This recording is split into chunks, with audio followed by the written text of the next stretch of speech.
Good afternoon or good morning, whatever time it is. I would like to welcome all of you here. My name is Chris Van Bergic. I'm the Vice President for the Strategy, Initiatives, and Networks Group at the Hawaii Community Foundation, more fondly known as the SIN Group.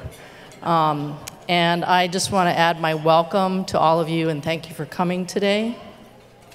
I sort of got up this morning and got here and, was really hoping that I was going to leave here feeling a sense of optimism in a climate that, frankly, hasn't been really generating a lot of optimism lately.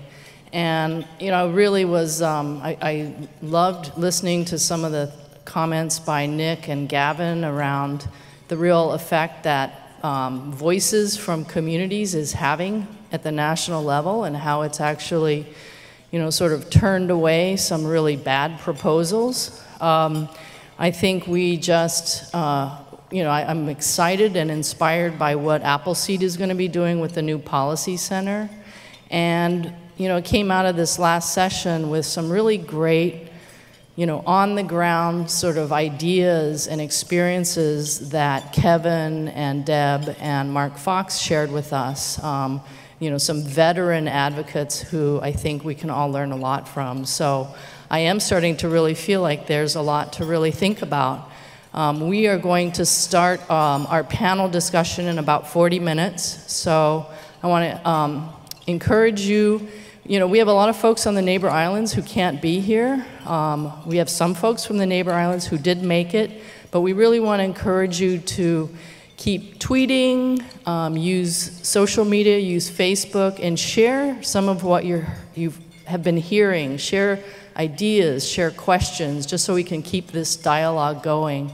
While you eat your lunch for the next 40 minutes, we would really encourage you, obviously, talk story with each other, but we would encourage you to think about, what have you heard this morning that gives you cause for optimism and helps you think about, well, how do I take that and turn that into action? And that can be, something that happens at all different kinds of levels. So we would encourage you to sort of see if you can get a conversation going at your table around something like that. So we are, the other thing you will see there, which is for our panel discussion, there's cards on your table. And a lot of folks have been writing some excellent questions. And don't worry, we haven't gotten to them all, but we are going to use them. We are going to think about them, and we may share some of those post-conference. So I continue. We really want you guys to write questions. It helps guide the discussion a little bit and helps us know what you're thinking about. Just from the sound of it, it sounds like there's a lot of good conversation going on, so hopefully you'll have a chance to kind of keep it going. I think I have the pleasure of introducing our next panelists, and the next panel is really to sort of think about, talk more about, and lift up some of the things that you've heard this morning. So I want to start by introducing our first panelist, who will be familiar to many of you. It's Kim Klein. Kim Klein really has probably been to Hawaii 30 times. She used to regularly come to Hawaii and do a lot of training around grassroots fundraising. And I couldn't even begin to count the number of nonprofits that I know have benefited from, excellent training and very wise counsel from Kim. Kim used to publish the Grassroots Fundraising Journal. She's written a number of books around fundraising. In the last few years, I know I've learned a lot from Kim in she sort of shifted some of her thinking to think about tax policy, which we talked about this morning, but Kim really helped me think about paying attention to how, our tax policy and how it affects the people that we are organized around and that we care about and that we want to try and serve. So I've learned a lot from Kim, and I think you're going to enjoy her thoughts around this morning. So Kim?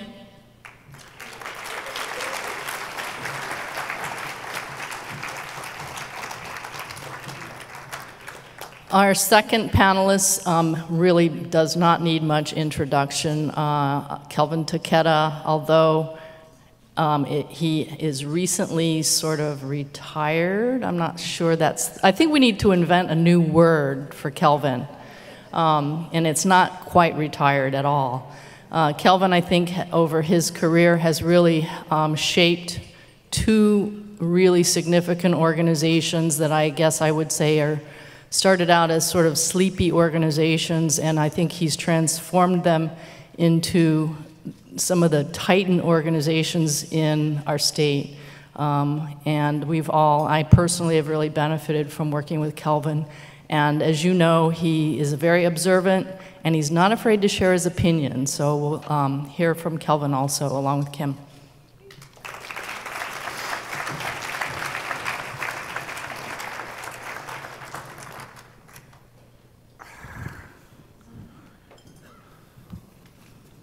Okay, are we mic'd? Can you hear us? Everyone's good? Okay. So I think we had some great conversations this morning. We heard from a lot of different people, a lot of different perspectives, and I think I just wanted to start our conversation out with, what did the two of you hear this morning that you think really needs to be emphasized and, sort of really paid special attention to? Kim, you want to start? Yeah, I mean, I really enjoyed the morning. I thought it was full of rich insights, but probably two things really stand out for me. One was the congresswoman who, in the political discussion we were talking about, going in to see your representative. It just reminds me of fundraising too, when you go to see a donor and you kind of get everything together that you want to say, and you wind up talking yourself into and right back out of the gift because you talk too much and too long. And I think something that I really learned in doing advocacy, that I learned also from fundraising, is what you say is obviously important, but actually in some ways what you ask or what you hear or your willingness to listen and engage in a real conversation, which by its very nature is back and forth, really important. And several people mentioned that. And then the other is the notion of, working together, working in coalitions, working in networks, that we don't have to agree on every single thing. The theme of this conference, one of the themes is sort of one voice. One voice is not the same as one opinion. And we really don't want to get confused about that. So the nature of kind of building relationships and keeping relationships going and having dialogue back and forth, I think those are two things that really stood out for me, in addition to all the really wonderful information. So Kim stole my ideas. So I knew this was going to happen when they asked me to do this with Kim. It's kind of interesting when you say one voice, and I actually would totally agree with you. I think as advocates, a lot of times we forget that the most important instrument you have is your ears.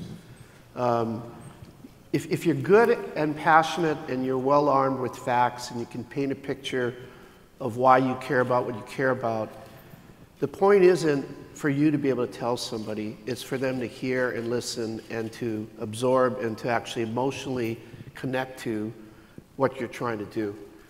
Whether you're fundraising or advocacy, it's exactly the same thing. And so I think a lot of times, I thought Senator Kochi was really, really brilliant about what he said about the 30-minute interview and everybody spending 27 minutes talking. I was reminded about the fight that a lot of you fought around the earned income tax credit, and I think Scott Psyche said it took 20 years to pass. The advocacy work is not something you win in a year. You're in it for the long haul, and getting people around to a certain position that they can accept, whether it's a political situation in the legislature or it's an administrative rule where there's a lot of work, and Kevin brought that up today, that a lot of the advocacy work actually doesn't need to occur at the ledge. It can occur in departments or division heads or people like that, where you can get a rule change or you can get a policy change that has a profound effect on what is happening in the community. Listening so you understand the barriers or the concerns that the people you're trying to persuade have creates the art form of advocacy. And so I think one voice is also a pair of ears. So I'd add the pair of ears to that. You know, I was sort of thinking about the two of you when I introduced you, and together I think these two people have 77 years in the nonprofit sector. And don't start trying to figure out which is which. Yes. And I think, you know, I'm just sort of curious. I think it's easy to always think, well, the climate now is worse than it's ever been, or it's you know, we've never gone through this. But I just sort of curious from the two of you, if you think back across the arc of your careers, you know, what's changed? What's different now that wasn't there before? I would say, Kim and I were talking about this yesterday.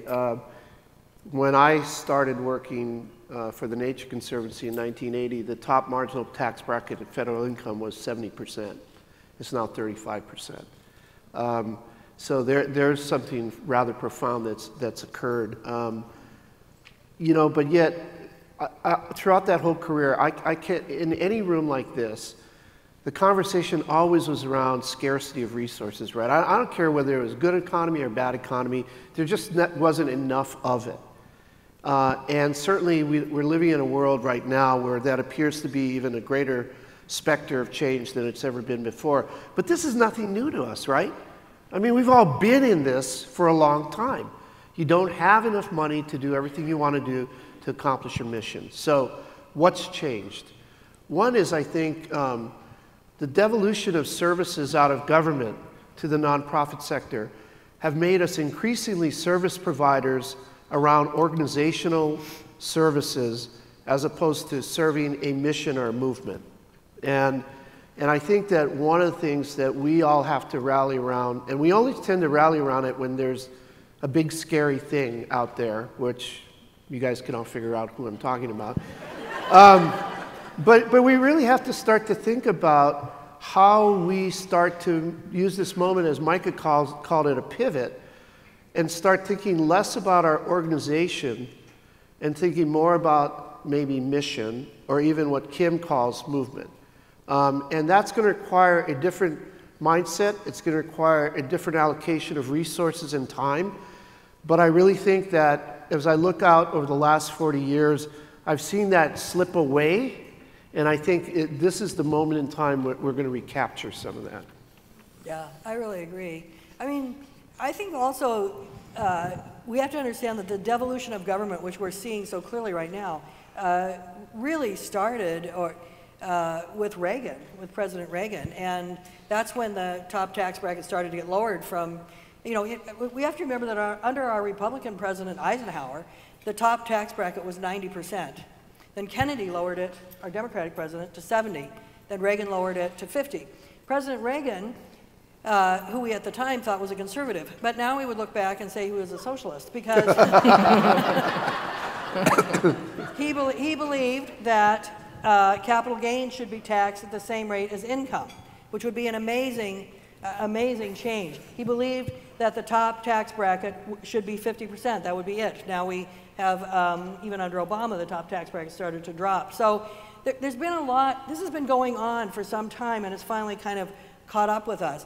I also think this is a very weird time, but I think there was a much worse time, which was right after 9/11, when the Patriot Act passed, and some of you may remember that, when nonprofits were asked, for example, Ashcroft, who was in the Attorney General, instituted a rule that you had to run the names of your board members through a data bank of known terror suspects, and see that there were no matches, and then you would sign a thing saying we've done that, and there are no matches, and there are no terrorists on our board. And of course, and then Micah came on our board shortly after.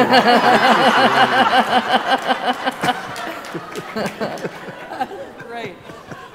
And then, of course, it costs all this money. First of all, where is the data bank of the known terror suspect? Nobody knew where it was. And then people would offer for $750 or $1,000, they would do this for you. So it's like a money-making thing. And then finally the funders were like, just sign the thing, you know. But there was a time after that where people were really in agreement. I mean, there was a huge, I think 80% of Americans agreed with the Patriot Act. We don't have that now. We see the kind of rebellion, you know, it symbolized, somebody was talking about the Women's March or the kind of stuff that's going on. I think this is really, I think people are beginning to realize their agency as actors in the play. And I think it's, this is a movement moment, and it's much better than some other times. So it's going to take a while to restore government to where it should be, because it's taken quite a long time to devolve it to this point. I think the other thing that's changed is obviously technology. And I think that there have been some remarkable advances. This afternoon, for those of you who are interested, I'm going to give a shout out to Catch Fire. How many of you use Catch a Fire services now? Not enough. But Catch a Fire is basically a technology-based intermediary that matches nonprofits with a huge global resource of professional services that want to volunteer to serve the nonprofits. Now that's a really great example of how technology has worked for the better for us. I think you've seen some of it with crowdsourcing, crowdfunding. You're seeing some of it in how people are organizing. So the question I have is how technology can actually help accelerate some of the coalition building or movement building that we need to do. I think there's some good examples of how that might happen, but those would be probably the big changes since we started many, many years ago. And yet one of the things that has not changed is, and we heard it this morning, the importance of relationships and, you know, the people part of this. Do you want to comment on that? Well, I think I just think that's critical. It's so much of the basis of everything is building relationships, maintaining those relationships, placing the value of relationship ahead of your need to be right. You know, I mean, I spent so many years of my life developing this very, really great ability to be judgmental. Like, I am really good at it. And alongside of it, certain snarkiness. And, you know, and then later, and kind of in my 40s, and really, I mean, I was pretty old by the time I realized that that's just not useful. Really? You discovered that? I couldn't tell for the last few days. I'll be quiet. But what's really valuable is when people feel that you extend kindness to them, and they extend kindness to you, and then you're willing to hear them. And it's kind of funny because I just went to a wedding with a friend of mine, and she took this. She and her husband took the vow of obedience, which I think someone would be like, "Whoa." Have you heard of feminism? But she said judgmentally, but.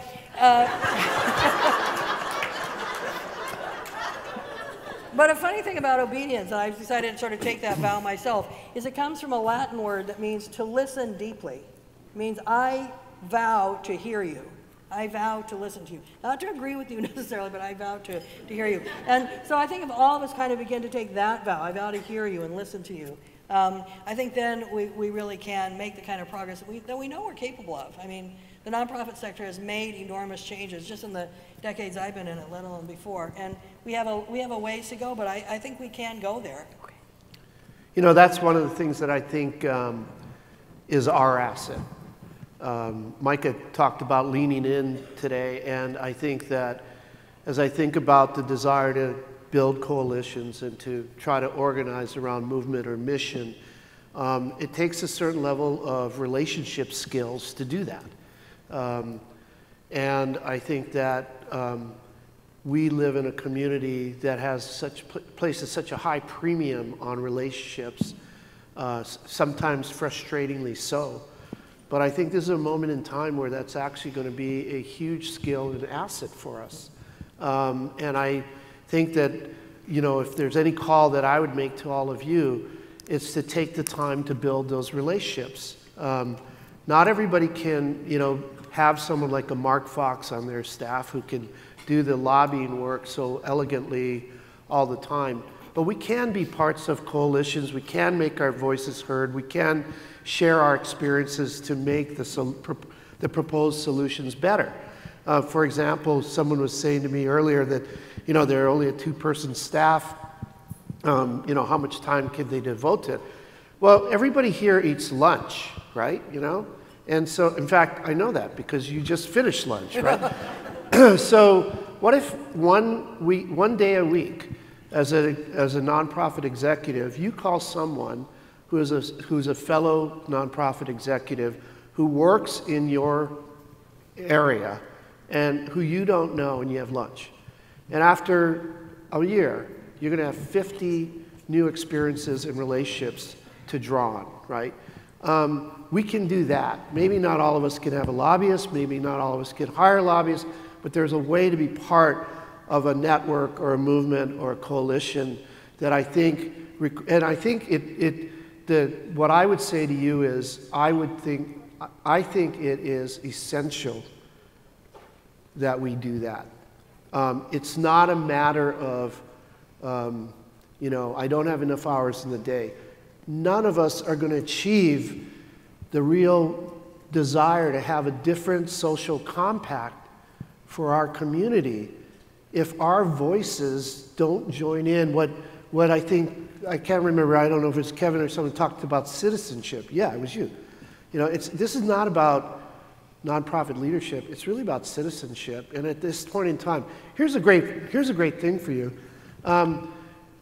Over 90% of the households in Hawaii give to charity every year.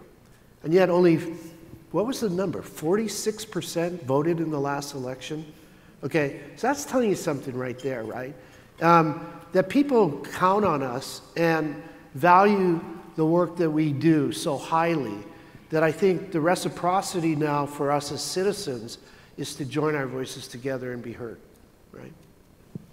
I think the other thing that, one of the things that got me more into advocacy was being in fundraising. And one of the things that I thought for a long time is that one of the problems with the not-for-profit sector is that we really weren't present at our state capital or at our nation's capital nearly enough. Here we are, 10% of the workforce. I mean, this is huge, right?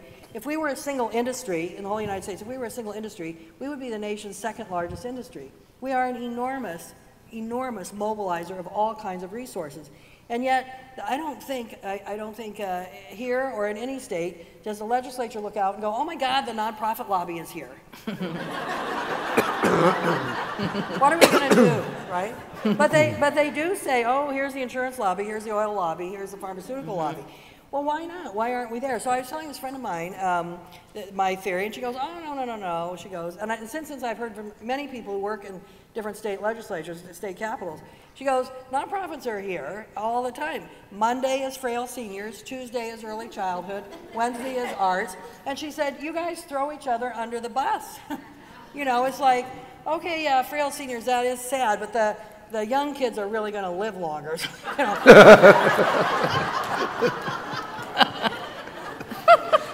And so I think that's the other reason to do what Kelvin said, to really meet people and see if we can work together. I mean, I'm on the board of the California Association of Nonprofits, and we actually recently, the California state arts funding was really, really threatened.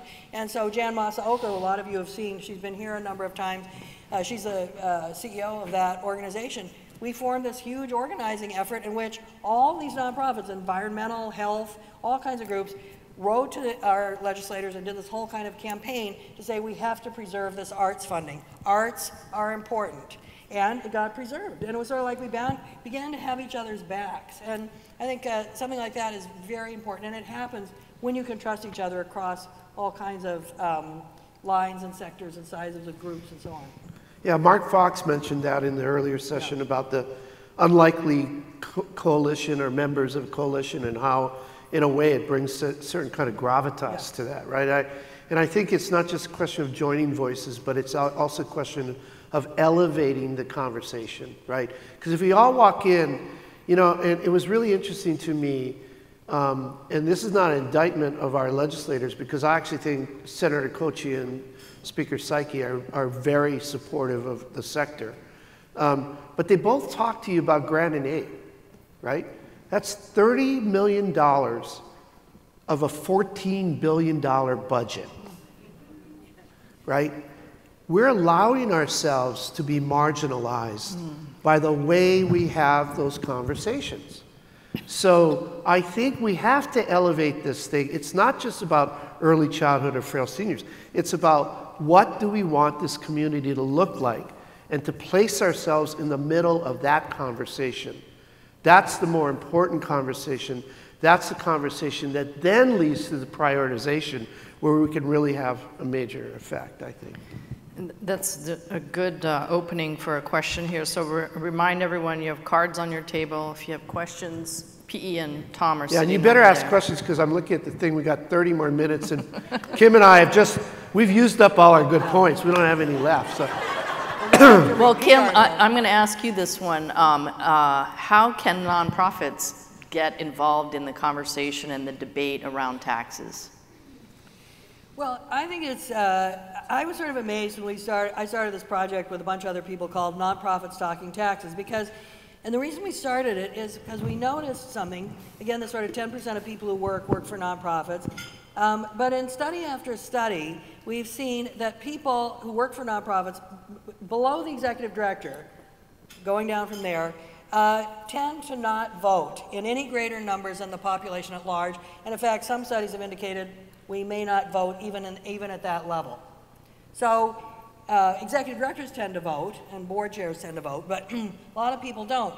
And we could see, and I'm sure you could do this in your own communities, if you look at the sort of down ballot issues, when you look at how many people voted for or against it, and then you kind of, I mean, we had an example, for example, in Salinas, California, which is the home of John Steinbeck, there was an effort to put an increase in the sales tax. And sales tax, as you well know here, is a regressive tax, but an increase in sales tax to keep the libraries open in Salinas.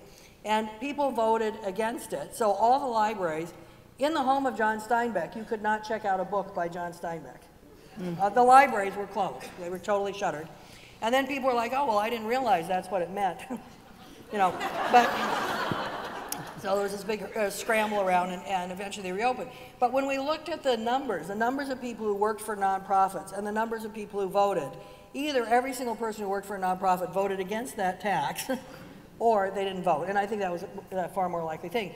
So we decided to start this project to say people have to become familiar with tax policy. And somebody, I think Gavin or Nick said, when you say tax policy, I mean, immediately it's just like, I can't understand. No, not when Nick and Gavin were talking about it. No, with the exception of you two, but the rest of the world. Yeah. People are just, so we decided to create this thing where we just said, let's just talk about it. Let's not say how people should vote or what taxes people should believe in or not. I think this is a mistake that many of us make. This comes back to judgment, where we say to people, you really should be against this and for this, right? But in fact, most people, I think, around taxes, they don't have any opinion about taxes. Nobody's going to have an opinion about something if they don't think anyone's ever going to ask them about their opinion. They just don't even form an opinion, right? So we started to say, how can you form an opinion? Oh, well, it's so complicated. Well, tax policy may be complicated, but taxes are a mirror of values. That Biden quote that Nick put up earlier, every economist will tell you that. You go into any community and you look at the budget, you can tell exactly what is that community's commitment to homelessness, to the environment, to the arts, and so on. You can tell it strictly from budget. So you don't have to understand policy, you have to understand values. Who understands values more than us? We're the value-driven sector. So we started this thing where we said, just talk about it, just form an opinion. For example, how do you think dog parks should be funded? Okay, well, I thought that would be kind of a neutral way to start the conversation. Turns out people are like, oh my God. Practically blood on the floor. Amazing thing. But I think, to actually answer your question, Chris is like, could you get to the point?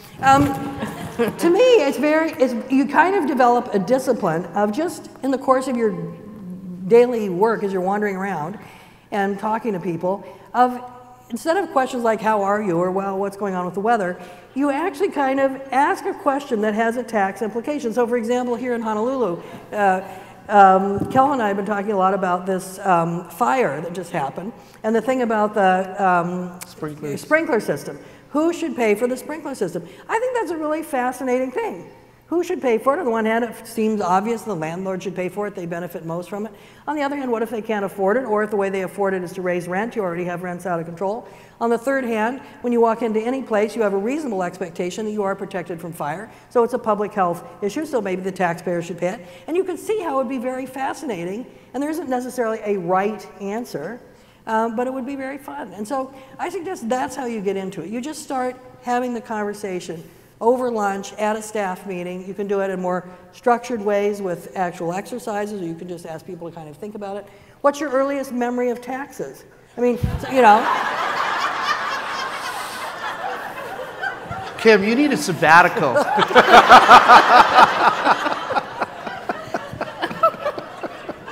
it's really true. Like people, like We're talking about Game of Thrones. She's talking about taxes, right? Most people's earliest memory, and then practically their only memory of taxes, is going to a candy store and having counted out very carefully they could afford a certain kind of candy, and then they couldn't because they hadn't calculated the tax, right? It was like, you know, or I remember when I was a kid, I grew up in a very religious household and reading about Jesus ate with tax collectors and sinners. So my dad, my dad worked for the state revenue, so I was like, oh, Mom, Jesus would have eaten at our house.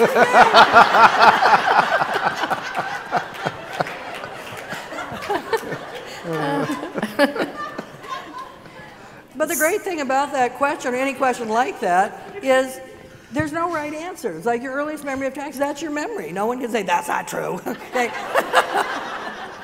And yet, and it kind of, it allows the conversation to then bubble up. And I think it's, we don't, a lot of us are really, we're not exercising our muscles as people who have agency. We give money, we give our time as volunteers, but the other thing we have to do is step up around our civic responsibility and around our citizenship, not in the literal citizen, not citizen sense, but our citizenship as people of the world who need to work together. And I really want to underscore, I agree with Kelvin, that here in Hawaii you have, this is so much a part of the culture, so much more than almost any other state. So you're already like way ahead. So you could really work off that asset. So,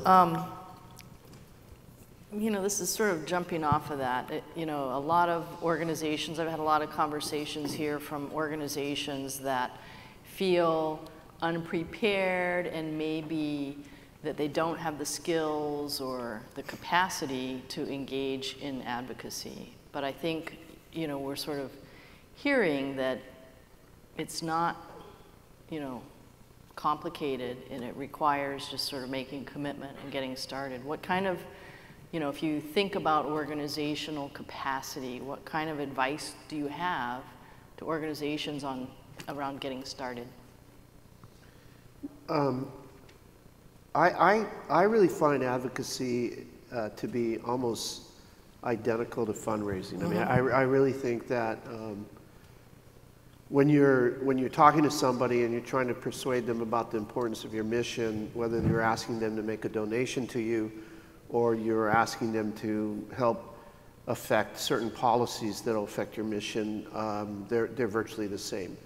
I think the mistake that a lot of people make about advocacy is they see it as a short-term game.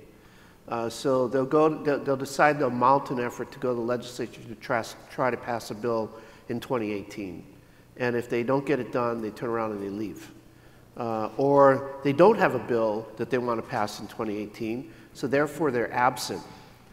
You know, to me, I guess the way I always saw it was, for us to accomplish our mission, especially at the Community Foundation, where so much of our work is really aimed around social and economic justice, that all roads lead to government. It's unavoidable that the people that we're most trying to affect a brighter future for are deeply impacted by policies or by funding that government provides. And so, you know, in my view, you just have to be talking to these people all the time. You know, they're like everybody else. You heard it from Senator Kochi today. I thought it was fascinating to hear him talk about his own experiences with nonprofits. And if you don't think politics is relational, if you don't think politics is local, listen to Senator Kochi, right? He talked about West Kauai, where he's from.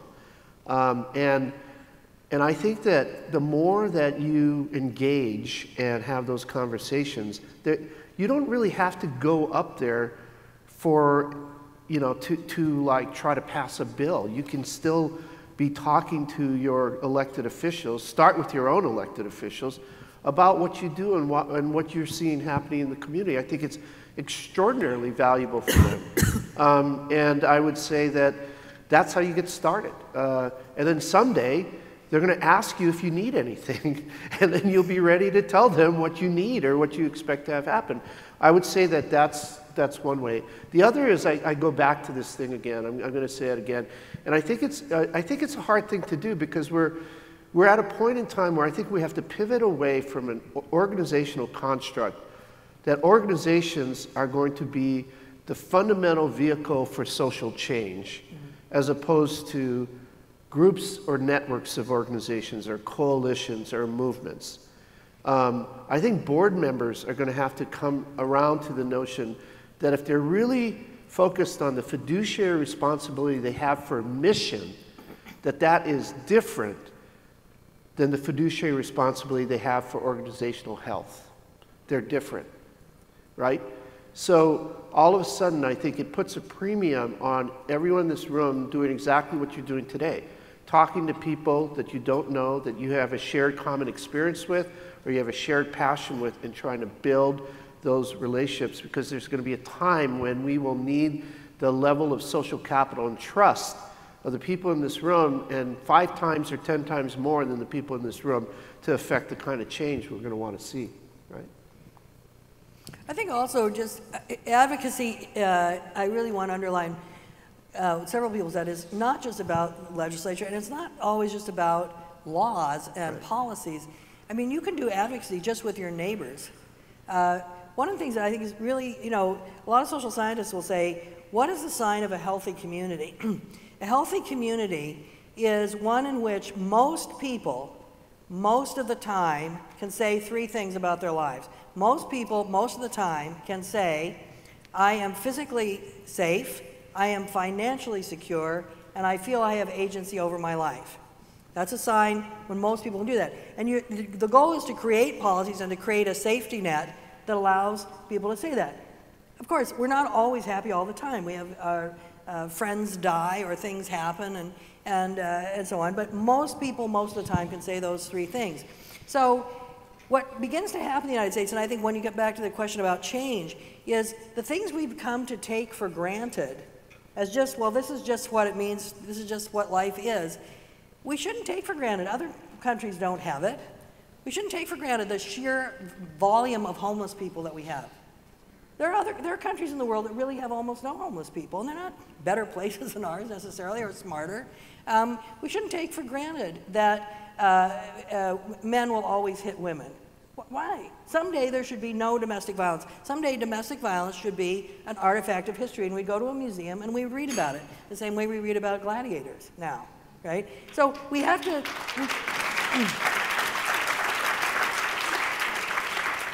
So we have to start trying to take for granted a much higher quality of society. And I think that is where real advocacy actually comes in, and organizing. The other thing that advocacy and fundraising have in common, but community organizing also has in common, you go out and you start saying to people, do we need, is this bar what we're going to settle for? Is this really the best we can do in the wealthiest country in the world? Is this the best you can do in Hawaii, in one of the most gorgeous and phenomenal places on the entire planet? And the answer is no. And I think then we kind of say, okay, then what are we going to do to fix it? What are we going to do to fix it? That's advocacy, and anyone can engage in that any hour of the day or night. So you kind of start there, and then you can begin to build your skills and your muscles around going to the legislature and doing things like that. But it starts with the community making an assumption about a certain quality of life and demanding that that be the quality. And we are allowing ourselves to be pushed down and down and down. Till finally, we have arrived at a place when we have a person in the Oval Office who is, you know, just shouldn't be there. It's like, I can't even... I was waiting to hear what you were going to say. I mean, it's really amazing.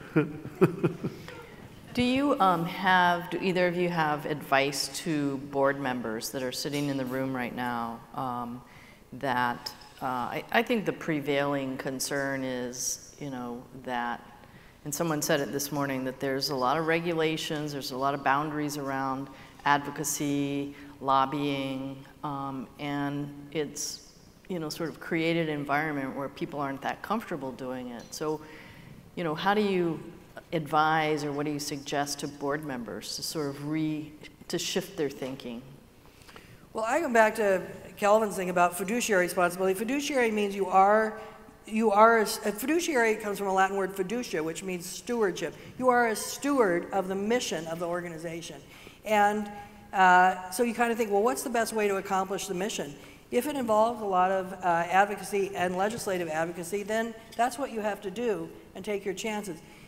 My friend from the Alliance for Justice may wish to disagree with me, but I think in a way, you look at 501c3 law, you could practically drive a truck through that law in terms of what you're allowed to do. People have been sold this bill of goods that we're not allowed to say this or that or the other thing. And people have these ideas about nonprofits that are really false. I remember one time somebody told me, if you work for a nonprofit, you can't give blood. I was like,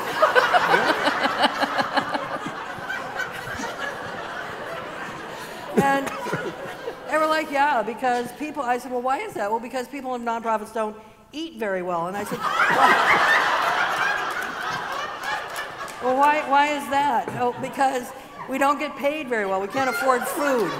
So we can't give blood. So anyway, I shouldn't go off on these tangents, but people will tell you all kinds of things about nonprofits, and they are not true. And the other thing is, this is where having each other's back is important. I remember with after 2001, the Patriot Act, that several organizations in California and then a couple in Washington, D.C. deliberately did things to try to draw down the ire of the Attorney General, to make a point. Okay? If you did something and you got in trouble and everybody came to your defense, it would be a whole different thing. I mean, I would just say, err on the side of being bold, doing the right thing, saying what needs to be said to the people who need to hear it, and then see what happens from there, and then call the Alliance for Justice.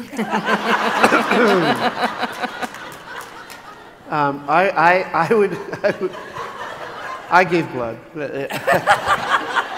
I would agree with Kim that for the board members that are here, that the legal restrictions on nonprofits in terms of advocacy work are pretty limited. It's really not a lot to worry about. And in Hawaii, we have, like Mark Fox mentioned in the last session, some pretty good people at the ethics commissions and the like. And our system is not intended to squelch voices. It's really a system of disclosure. So, like at the Community Foundation, I think, we had 7 people registered as lobbyists last year. Not that everybody was doing a lot of lobbying work, but it's just safer to, put everybody in there, and then you just deal with the disclosure issue. I think that the risk for nonprofits as board members, as a person who sat on boards, comes in 2 ways. One is whether you think it's mission creep, right? Or somehow this is not aligned with what you signed up for as a board member, what you think your organization should do. And I think that's a fair concern. And I think it's certainly worthy of a board discussion about why or how you would engage in advocacy writ large. Again, I'm not suggesting advocacy. I think Kim's definition is right. It's not just about legislation. It's not just about policy. It's about community building. It's a lot broader than just advocacy in terms of legislative advocacy. I think the other one is the risk side. Deborah brought that up in the last session about the fear of retribution, because you get into a situation and you piss somebody off who's in a position of power, and and I think we've all either witnessed that firsthand, or we have watched it on television or read about it in the paper, and you go like, oh God, I don't want that to be me. And that is precisely why I think the coalition or the network part of this is so much more powerful, because that's the risk mitigating factor from someone taking you or your organization on personally, is if you go in with Kelvin and all of the network of organizations together, or like when the Community Foundation goes to the legislature and we can say, you know, we are representing a group of nonprofits and foundations, where Terry George has done that so amazingly around education, where he can go and say he's representing not just Castle, but he's representing HCF and Kamehameha and all these other things. It makes a huge difference. It's not that easy to be a bully anymore, frankly. And so I understand the risks. I would just posit to you that, you know, we have all been working our butts off to try to achieve certain social good and outcomes, and we have not succeeded. And I think that, in a way, we have been dealt a set of cards in the current budget situation, or potentially, I think tax reform is less of an issue, but the budget certainly is, where it is increasingly clear that we have to change the way we do things. So my view is, the good news is, I think Hawaii has phenomenal assets from which to start, but I would argue that one of the things that the board members should be doing right now is not just focused on advocacy, but is focused on reinvention. That this is a moment in time where all of our organizations need to take a pause and sit there and say, what's going well, what's not, given this current external climate, how do we change, how do we reinvent, how do we partner, how do we get out of doing things that we're finding to be less productive or less effective than the things we were doing before, because the status quo will not be the status quo. Right? So I think a lot of people are really distressed at what is going on at the federal level, but yet feel like here we are 5,000 miles away, we're a small organization, what difference can we really make? So how would you sort of motivate nonprofit organizations here in Hawaii? What can they do to affect the conversation and the direction of debate in Washington? Well, one thing I'd want to say is I hear this a lot when I come to Hawaii. Well, we're very far away and we're unique and blah, blah. And, you know, yeah, you are far away, that's for sure. There's some truth to that. But, you know, you did actually produce the previous president that we had. I mean,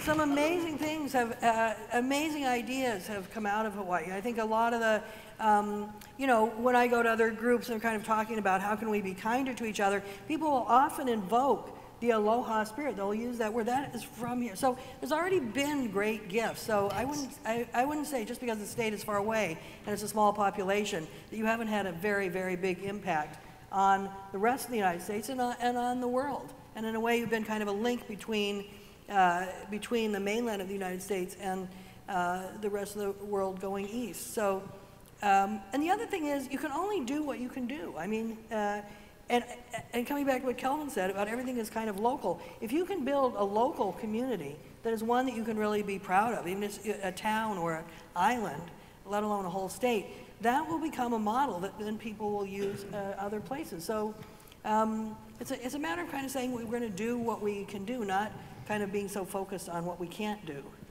I think, yeah, I think that there are great examples, and Nick sort of alluded to it this morning, about all of these states or municipalities that are doing remarkable work around their communities. Just look at what's happening around climate change. And when President Trump refused to sign the climate change accord, immediately all these cities started saying, well, we're going to do it.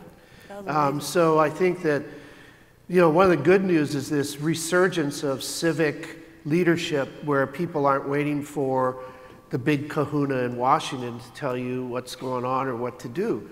At the same time, I think there are a couple things, though. One is we have a very receptive congressional delegation. Admittedly, they're all Ds, but you know what? There's a chance that might not be such a bad idea in a few years, so like, let's just watch it. But the time to start talking to them about what you're concerned about and what your issues are is now. And the other part of it is both with them and through your, you know, so if you're a health organization or you're a human service organization or a youth serving organization, there are all these national alliances and organizations out there. And I would get involved with them. I would support them. And I would be sure that through them, your voice is going to get heard in Washington. The independent sector, there are a lot of great organizations out there. And the stories that come from your communities can be really important. With all due respect to Gavin and Nick, I think facts interest policymakers, but stories persuade them. And the more great stories they hear about why, you know, it's no mystery why the EITC has bipartisan support. Or you can find other things like that. You'd be surprised how much bipartisan support there is around SNAP. And the more stories that you can share through those national affiliations, so that it doesn't have to be a story from Kansas to get Pat Roberts, who's the senator in charge of the farm bill that's going to come up next year. It doesn't have to be a Kansas story to persuade him that SNAP is a really important thing. But we need to get those stories populated and out there. Okay, so I'm going to give the two of you a chance to make one final sort of comment. And can you, what sort of piece of inspirational advice can you offer to everyone that they can take back and really use? Well, you know, I think one is, I think a fun thing to do sometimes is to look over the history of the not-for-profit sector and think about the things that have been brought about either by formal nonprofits, or I want to kind of agree with Kelvin, by people working for free as activists for the common good, whether they worked inside an organization or not. And you look at something like the whole civil rights movement. I mean, that was held up. There's a lot of activists, but that was held up. There were a lot of nonprofits that worked inside that and made that happen. Or you look at coming in more recent times to the idea of not driving while you were drunk. Mothers Against Drunk Driving. I mean, it's a phenomenal organization that really popularized the idea that we're not against drinking, we're against drinking and driving. And so drunk driving, the incident of drunk driving has gone down something like 45% since they started doing that. Now, you know, some of you who are involved in substance abuse might think they could have focused also on drinking, but that's a separate thing. They kind of had one focus, which was to not drink and drive. Or you look at the Innocence Project, which has used DNA to now, has now gotten 300 people off of death row who were convicted of crimes that they did not commit. Those are all nonprofits, and there's one after another we could go on and on about. So we have a lot to be proud of in our sector, and each of you have points of pride in your own organization, and I would say build on those. We can be the nation we want to be, right? We want to be able to love the place where we live and work, and we can be that. I often think of the poet or the writer Langston Hughes. A lot of you know him, and he said, "America never was America to me, but I take this solemn vow, America will be." And I think that's what we need to take that vow today. All right, well, what do I say after that, right? It was your idea. For yeah, I know. As soon as she started talking, I knew I should have gone first.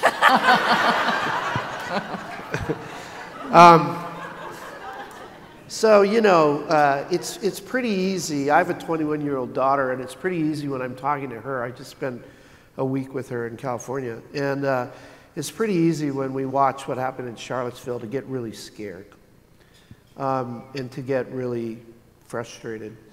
And then you fly into the airport, and I mean, you just have this great sigh of relief, you know, that we're back home.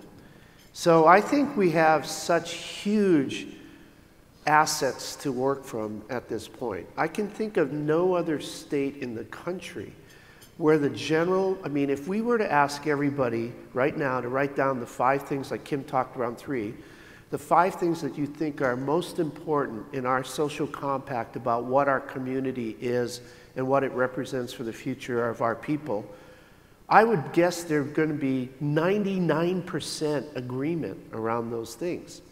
And yet somehow we end up fighting about the 1%, a hell of a lot. So I would argue that at this point in time, We got to find the things we have in common across political lines, across socioeconomic lines, across rural and the Honolulu versus the neighbor island phenomenon.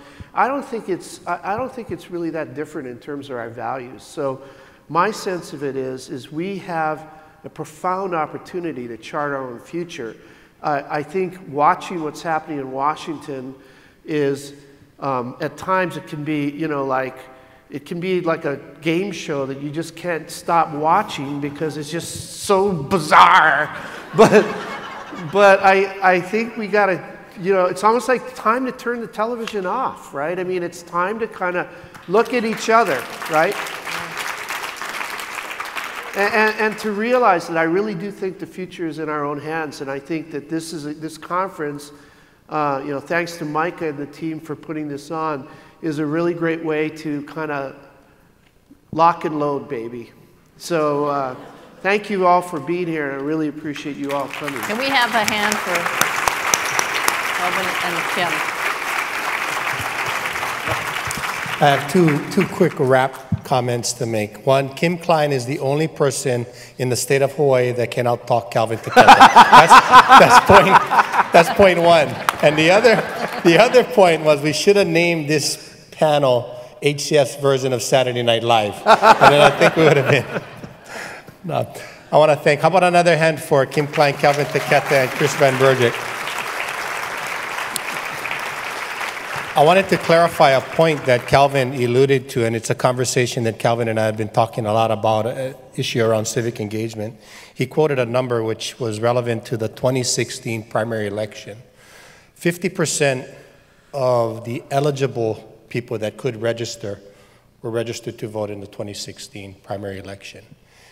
At that election, 38% turned out to vote, which meant that 19% of the registered voters in the primary election chose our leaders, and less than 10% of the qualified voters chose our leaders. And that's not a good number, and that's a number we need to change. So that's what he was referring to. Alrighty, so we have a great host of breakout sessions this afternoon. We're gonna take a 10-minute break, so please enjoy a little drink, some coffee, and we'll see you folks in ballrooms 2, 3, and 4. Oh, and one more thing, the reception at 3:30, we have Senator Schatz joining us. You'll be seeing him walk around the breakout sessions. Please join us at the reception. We'll have cocktails out there. We'll have a good time after. Mahalo, everyone.